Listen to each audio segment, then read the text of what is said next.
నమస్కారం అండి. Remix king channel కి స్వాగతం. మహాభారతం తర్వాత శ్రీకృష్ణుడు ఎలా మరణించాడో ఇప్పుడు తెలుసుకుందాం.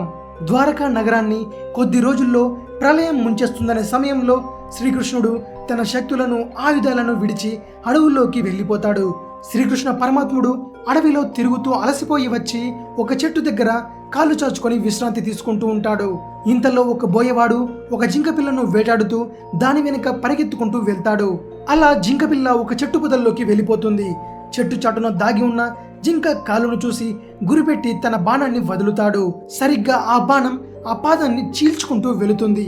ఇక వేటగాడు ఇవాళ మంచి ఆహారమే దొరికిందని ఆ చెట్టు దగ్గరికి వెళ్లి చూసేసరికి అక్కడ ఉంది జింకపిల్ల కాదు, శ్రీకృష్ణుడు.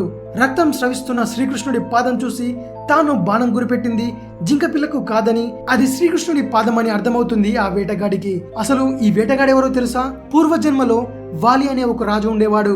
రామాయణంలో సుగ్రీవుడికి వాలికి యుద్ధం జరిగినప్పుడు సుగ్రీవుడి తరపున శ్రీరాముడు చెట్టు చాటు నుండి బాణం వదిలి వాలిని చంపేస్తాడు. రాముడు విష్ణుమూర్తి అవతారాల్లో 7వ అవతారం. ఆ జన్మలో చేసిన కర్మల ఫలితంగా విష్ణువు 8వ అవతారమైన కృష్ణుణ్ణి ఆ వాలినే వేటగాడై పుట్టి శ్రీకృష్ణుడి మరణానికి కారణమయ్యాడు.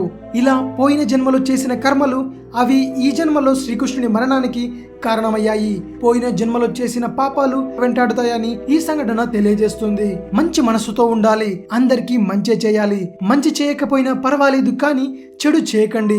రామాయణం తర్వాత మహాభారతం జరిగిందని ఈ సంఘటన తెలియజేస్తుంది. అందుకు మరో ఉదాహరణ ఏంటంటే, రామాయణం తర్వాత హనుమంతుడు ద్వాపర యుగంలోని శ్రీరాముడిని కలుసుకుంటాడని దానికి సంబంధించిన కథలు గాథలు మన పురాణాల్లో ఉన్నాయి. మహాభారతం తర్వాత కౌరవులు పాండవులు ఈ లోకాన్ని విడిచి ఎలా వెళ్లారో మరో వీడియోలో తెలుసుకుందాం. ఆ వీడియోను మీరు మిస్ కావద్దంటే రీమిక్స్ కింగ్ ఛానల్ ని సబ్స్క్రైబ్ చేయండి. మనకు కాంట్రవర్సీలు వద్దు. తెలుగు వారికి మన పురాణాల్లోని తెలియని విషయాల గురించి చెప్పాలనేదే నా ప్రయత్నం. అది మీరు అర్థం చేసుకుంటారని అనుకుంటున్నాను. ఇదే విషయం మరో వీడియోతో మీ ముందుకు వస్తాను. అంతవరకు సెలవు.